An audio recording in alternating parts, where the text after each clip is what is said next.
കാലം കുറേ കഴിഞ്ഞ് വർഷങ്ങൾക്കിപ്പുറം വീണ്ടും ഒരു യാത്ര. ലക്ഷ്യം മാടമ്പള്ളി തറവാട്. ഒരു കാലത്ത് ചിരിയും സങ്കടവും രഹസ്യങ്ങളും നിറഞ്ഞ ആ വീട്ടിലേക്ക് ഇന്ന് നമ്മൾ വീണ്ടും തിരികെ പോവുകയാണ്.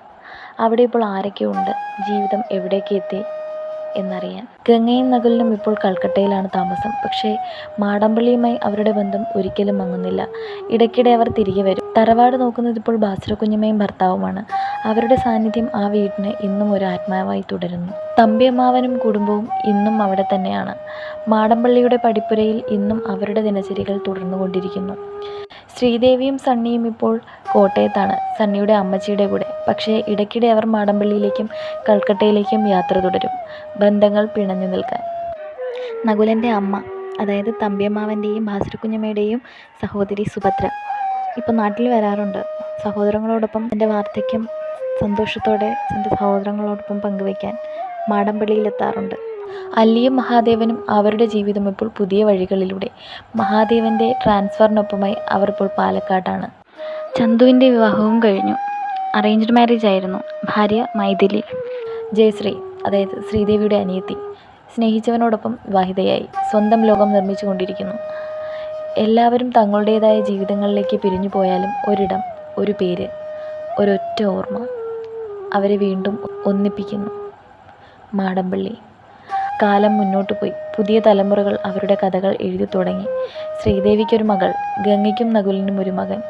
ആ രണ്ടു ഹൃദയങ്ങൾ അറിയാതെ തന്നെ ഒരുമിച്ച് വളർന്ന് ഒരിക്കൽ പ്രണയമായി മാറി. കുടുംബങ്ങൾക്കും അത് സമ്മതമായിരുന്നു. അവരുടെ ബന്ധം വിവാഹത്തിലേക്ക് എത്തിക്കാൻ എല്ലാവരും തീരുമാനിച്ചു. വേദി മാടമ്പള്ളി. രണ്ട് മതങ്ങൾ, രണ്ട് പാരമ്പര്യങ്ങൾ, പക്ഷേ ഒരു ബന്ധം. സണ്ണിയുടെ കുടുംബത്തിൻ്റെ ആഗ്രഹവും ശ്രീദേവിയുടെ വിശ്വാസവും കൂട്ടിച്ചേർത്ത് വിവാഹം രണ്ട് രീതികളിൽ നടത്താൻ തീരുമാനിച്ചു. ആദ്യം കോട്ടയത്ത് ക്രിസ്തീയ ആചാരപ്രകാരം മിന്നുകെട്ട്, അതിനുശേഷം മാടമ്പള്ളിയിലെ കുടുംബക്ഷേത്രത്തിൽ താലികെട്ട്. രണ്ട് ലോകങ്ങൾ ഒന്നായി ചേരുന്ന ഒരു നിമിഷം. അതിനുശേഷം മാടമ്പള്ളി തറവാട്ടിൽ ഒരു വലിയ ആഘോഷം, ഒരു രാജകീയ റിസപ്ഷൻ. ചിരികളും ഓർമ്മകളും വീണ്ടും ആ വീട്ടിൽ നിറഞ്ഞൊഴുകി. ഗംഗയുടെയും നകുലിൻ്റെയും മകൻ ഗൗതം നകുൽ, ശ്രീദേവിയുടെയും സണ്ണിയുടെയും മകൾ ഇവ മരിയ സണ്ണി ജോസഫ്, രണ്ടുപേരും ഇപ്പോൾ ഒരുമിച്ച് ഒരു പുതിയ ജീവിതത്തിലേക്ക് കടന്നിരിക്കുന്നു. വിവാഹവും ആഘോഷങ്ങളും ഹണിമൂണും എല്ലാം കഴിഞ്ഞ് ഒരു ചെറിയ ആഗ്രഹം അവർ മുന്നോട്ട് വെച്ചു. മാടമ്പള്ളിയിലെ തെക്കിനി, ആ പഴയ മുറി അവരുടെ സ്വന്തം മുറിയായിരിക്കണം. കഥകൾ പലതും കേട്ട മുറി, ഒരിക്കൽ പല രഹസ്യങ്ങളും സൂക്ഷിച്ചിരുന്ന ഇടം. പക്ഷേ അവർക്കത് വെറും കെട്ടുകഥകൾ മാത്രമായിരുന്നു. ഭയമോ സംശയമോ ഒന്നുമില്ല. സണ്ണിയും അവരുടെ കൂടെ ഉണ്ടായിരുന്നതുകൊണ്ട് കുടുംബവും അതിൽ എതിർപ്പ് കാണിച്ചില്ല. അങ്ങനെ അവർ പറഞ്ഞതുപോലെ തന്നെ ആ മുറി വീണ്ടും തുറക്കപ്പെട്ടു.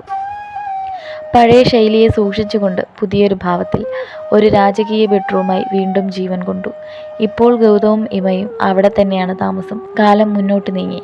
ഗൗതവും ഇവയും മാടമ്പള്ളിയിൽ അവരുടെ ജീവിതം തുടങ്ങി. പുതിയ ഓർമ്മകൾ, പുതിയ ചിരികൾ. ആ പഴയ തറവാട് വീണ്ടും ജീവിച്ചു തുടങ്ങി. എല്ലാവരും സന്തോഷത്തോടെ തങ്ങളുടേതായ ജീവിതത്തിലേക്ക് മുന്നോട്ട് പോകുന്നു. ദിവസങ്ങൾ കടന്നു പോകുമ്പോൾ മാടമ്പള്ളിയിലും ഒരു സാധാരണ ശാന്തത. പക്ഷേ ആ ശാന്തതയുടെ ഉള്ളിൽ ഇന്നും പറയാത്ത ചില കഥകൾ ബാക്കി. മാടമ്പള്ളി ഇന്നും എന്തൊക്കെയോ ഒളിപ്പിച്ചു വെച്ചിരിക്കുന്ന പോലെ. അങ്ങനെ ഒരു ദിവസം കൗതുകങ്ങൾ ഏറെയുള്ള ഇവ പഴയ സാധനങ്ങളൊക്കെ സൂക്ഷിച്ചിരുന്ന ആ പഴയ മുറിയെ ലക്ഷ്യം വെച്ച് നടന്നു. മുകൾ നിലയിൽ അങ്ങേ അറ്റത്തായിട്ടായിരുന്നു ആ മുറി. അവിടെ കയറിയതും ആദ്യം അവളുടെ കണ്ണിലുടക്കിയത് ആ ചെറിയ ആമാടപ്പെട്ടിയായിരുന്നു.